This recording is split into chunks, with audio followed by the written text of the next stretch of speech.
Still not home. I'm here at the Hampton Inn Suites because our flight has been delayed. Both mine and my sister's. So we both couldn't already schedule a flight for tomorrow, but we were at a different hotel because we thought we were just going to stay there for a couple hours and then head to the airport. But whatever happened with this Microsoft stuff impacted our flight. I thought it would be done by the time we got back.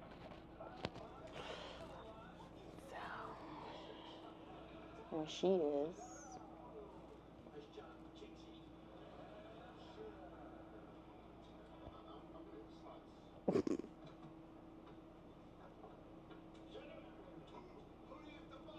Luckily, we brought our computers in case we had to work, but I'm really hoping I make it out tonight. I don't want to be here. I'm ready to go home. Oh, there's a Publix across the street. Sorry, the lighting was better over this way. Yeah, I'll keep you updated. My flight keeps getting delayed every hour on the hour. So right now, it's scheduled to leave at 10 p.m. It was supposed to be 6:20. But I booked an early flight tomorrow on Southwest just in case. But I'm ready to go home. I'm tired. Keep you updated. Second update. Still here in this hotel. My flight's been delayed till 10 p.m. and it originally was supposed to leave at 6:20. So it hasn't been pushed back since. But I did book another flight in the morning just to be safe, but I can always cancel that one if my flight ends up leaving. But it's finally leaving. The incoming plane is finally leaving, or boarding right now, should I say. So I'm just kind of just following that status and making sure that flight actually leaves here, and then that will let me know if I'm good to go to head to the airport. My sister will be leaving tomorrow morning. She canceled her flight because she had a layover, so her first flight was pushed back 5 hours, which would have caused her to miss her layover. So um, they pushed her back to 11 p.m. just to depart from Miami, and then she probably would haven't gotten home until like 5 a.m. in the morning. Yeah, so we'll see how it goes. We're about to eat. We order some food from Cheesecake Factory, so I'll give it another hour, and then hopefully I'll be on my way to the airport. So wish me luck.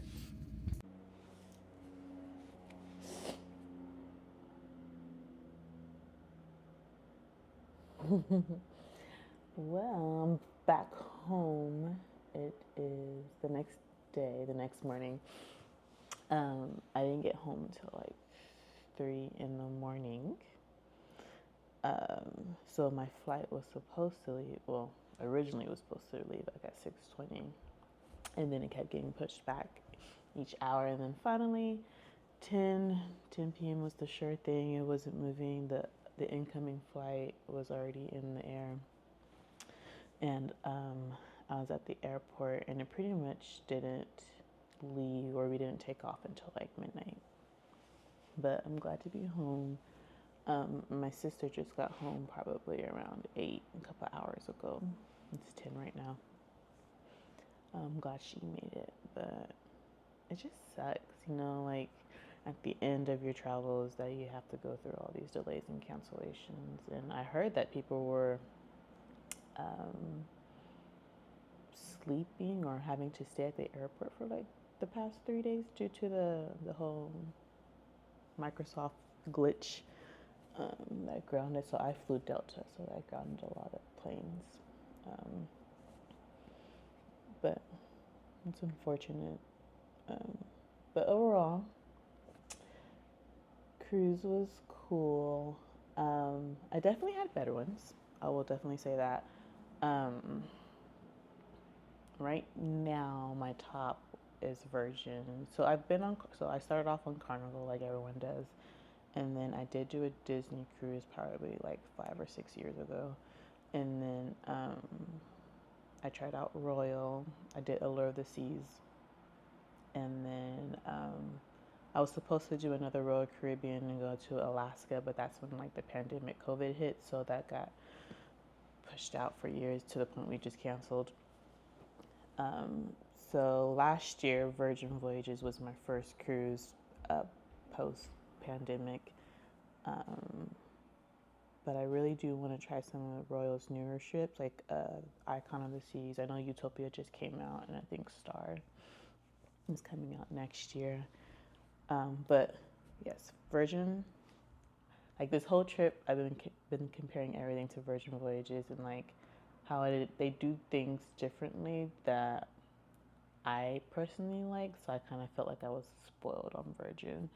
Um, when going through, Royal Caribbean, I kind of forgot the whole traditional cruise process and how things operate with like um, having limited food options and having limited drink options and pretty much coming out of pocket for each and everything that you want to do, eat, drink, whatever. Um, but it's okay. Um, Definitely something you will have to budget for because when you get your statement at the end of the cruise, you're gonna be like, what the heck did I spend money on? But Virgin for sure, followed by Disney. I do want to go back on a Disney cruise line, but Disney and then Royal and Carnival. Um, I because I did Allure of the Seas first before going on Independence. So Independence is an older ship. Um, I didn't find it as enjoyable, but the staff really makes the difference, right? The activities on the ship make the difference. Um, would I go on Independence again? No, because to me it was your basic cruise, very simple. I didn't feel like much to do. Um, I felt like I kind of like, even though I didn't go into every single venue, I felt like I've experienced enough of that ship to where I don't really need to go on it again, unless it's going somewhere very special. Um, but yeah, I know people prefer the smaller, intimate ships, which I get because it's less people. But I'm curious to see how the bigger ships are. So I'm definitely looking forward to doing that in the future. Um, so day one of the cruise, the boarding process went really well. So I know I probably touched on it a bit during the day one recap, but it went quickly. They wouldn't let us carry our luggage on, even though I'd done it before, which was kind of odd. But it depends on the person who catches you because they literally let someone after us bring their luggage on, and it was the same exact size. But one lady said it's because it may not fit in their screening equipment, but it's pretty much the default size that you use at the airport. So I don't know, but that was the only hiccup with the boarding process. But other than that, it went smooth. Um, so on day one, when we were kind of like touring or walking around the ship, I saw someone that looked like the guy from Singles Inferno 2, Kim Jong Un, and I got him on film. Um, but he kind of became the running joke of the whole cruise because you normally see everyone like once you're on a cruise ship you see the same people like everywhere. He was the one person we did not see, and he like stands out in the crowd because like everyone's pretty much like American in bathing suits because we passed by him in the adult solarium area, so everyone was already in their swimsuits and wet and looked like they've been on a cruise for 10 days already, but he just kind of just walked by. But we never saw him again until the last day when we were outside waiting for our Uber. He walked by with his family. I was like, are you serious? I was like, never seen you this whole entire time until the end when we're off the ship. But that was my sister and I's little running joke that we weren't seeing him at all. I don't really have much from day one besides the fact that we did take a nap. We were exhausted. It was just a lot going on, especially since we came in the day before.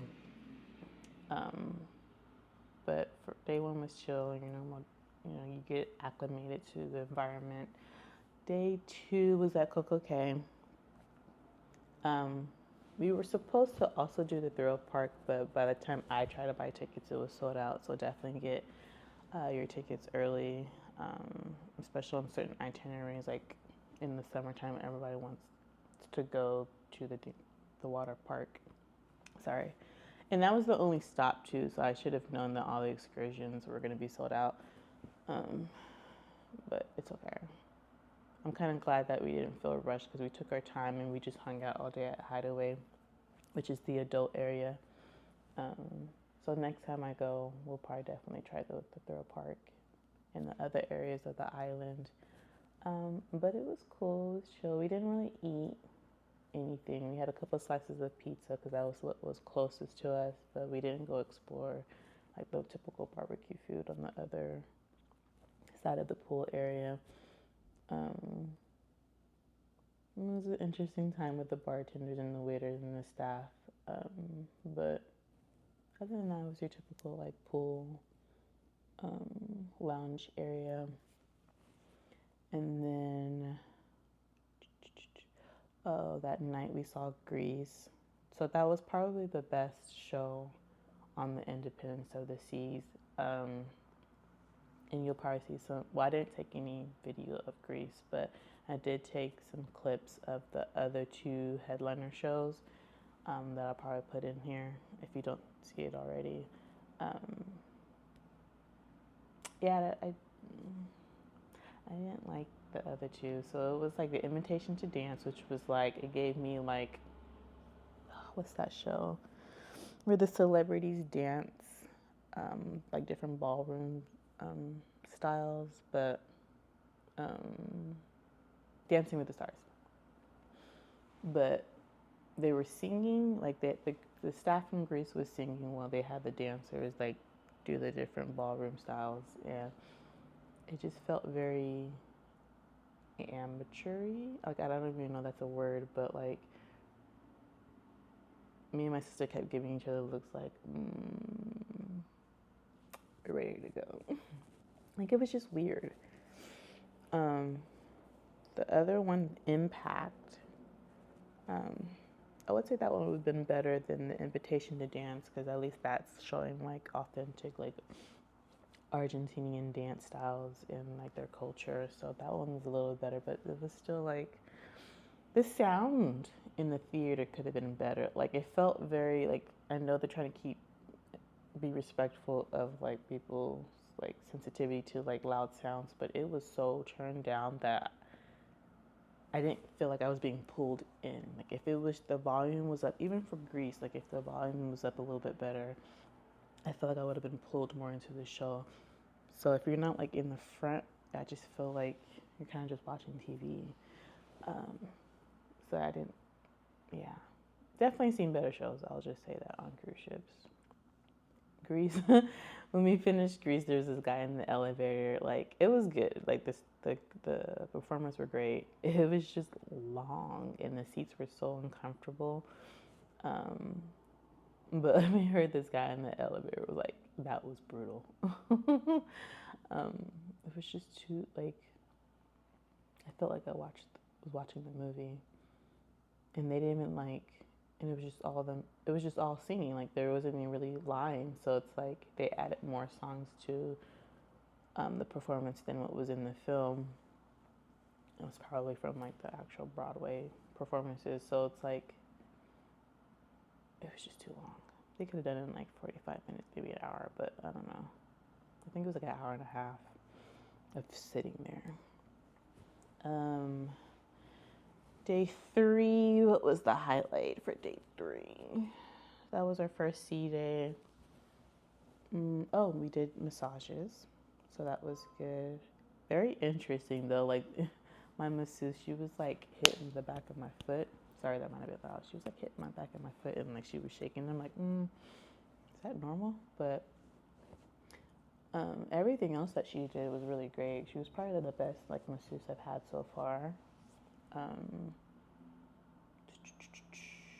and then we did the steam and sauna room. So those were complimentary. I just kind of wish they had like the ones where you can like go through different rooms, like salt rooms and dip pools and stuff. But it was just a part of the fitness center that you can use the steam and sauna room. But that was still cool. That at least that was free.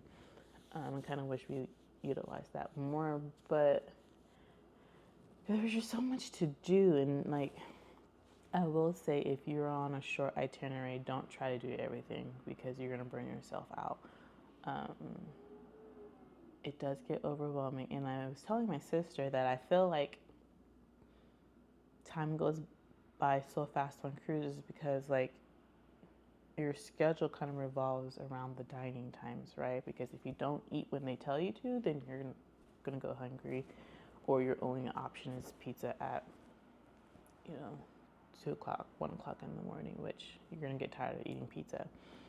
So it was like we would wake up and then we'll do a couple of activities, and then it's like almost time to get ready for dinner because we did the first seating.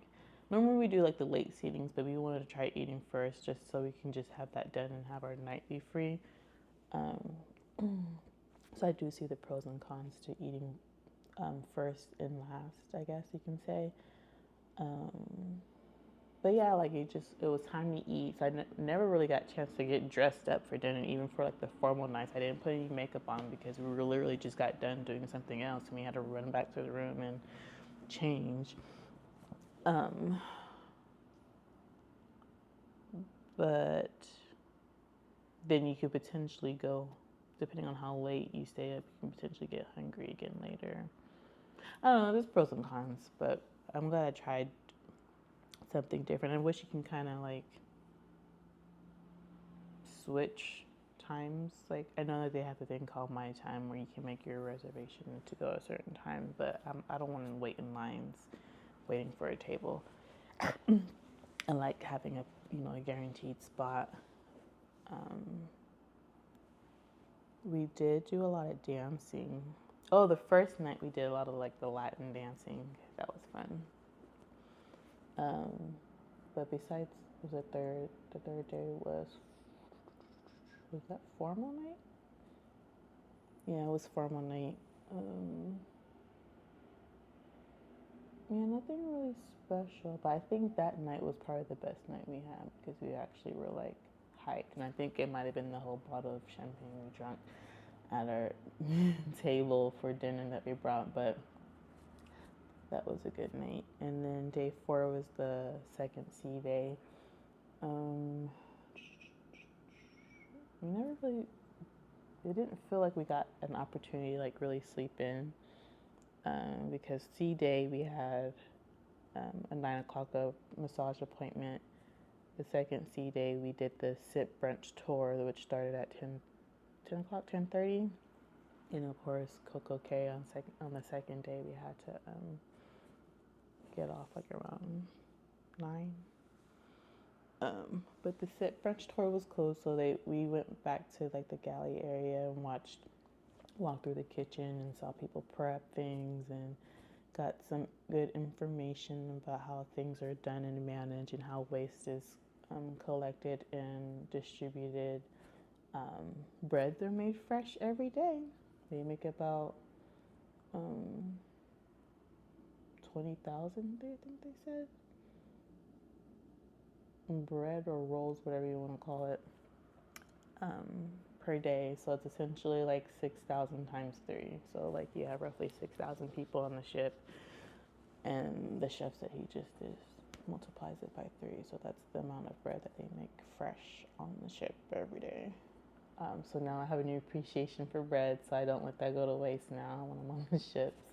I try to grab a couple. We also did the Moet and Chandon tasting on the last day. That was cool. Definitely learned a lot. I learned how to properly open a champagne bottle. I